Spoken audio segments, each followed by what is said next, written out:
Bana, karibu sana kwenye Mbea Boy Media, na leo tuko na bonge moja la intro ambayo inakwenda kwa mwamba ambaye ni mwimbaji wa nyimbo za asili kutoka jiji la Mbeya. Huyu bwana anaitwa Nasib Selemani Mwanjalila. Watu wengi wanamfahamu sana kwa vibao vyake vingi sana ambavyo vimewahi kukita au kukonga nyoyo za mashabiki mbalimbali ndani ya Mbeya na nje ya Mbeya, yani tukimaanisha ndani ya Tanzania hata nje ya mipaka ya Tanzania.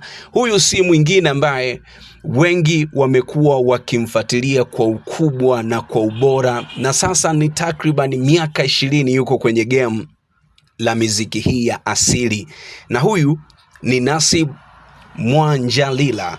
Ngoma kali sana ambayo imemtambulisha na kuacha watu wakishangaa na kila siku kutumika huo wimbo kama wa taifa ni bonge moja la song. Linakwenda kwa jina la Mkataa Kwao ni Mtumwa na Rudi Nyumbani Mbeya. Ebkula good song, halafu nirudi kukuelezea nini ambacho leo nimemleta kwenu ili mpate kupokea chakula kipya tena au jambo jipya tena. Mkataa kwao ni mtumwa, narudi nyumbani Mbeya.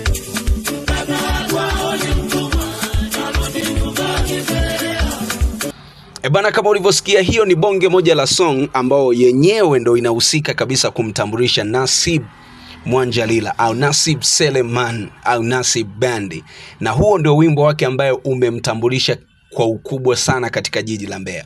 Leo amekuja na kibao kingine tena. Anachokihitaji ni kitu kimoja tu, support yako na kile ambacho unatamani au kusupporti huu wimbo ufike mahali ambapo unapaswa kufika.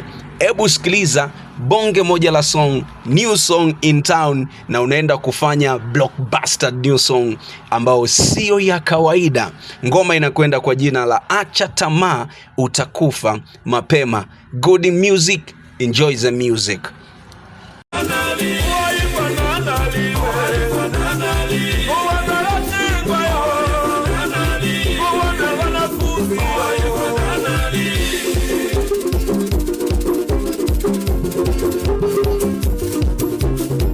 Tafadhali subscribe, like, share, comment kwa Mbea Boy Media. Kitu cha msingi ni kuhakikisha unakaa pamoja nasi kwa update na kwa detail zaidi kila siku, kila uchao. Mimi nikutakia wakati mwema. Langu jina naida Deep Rev. Tafadhali follow Facebook, Twitter, Instagram pamoja na TikTok kwa jina moja.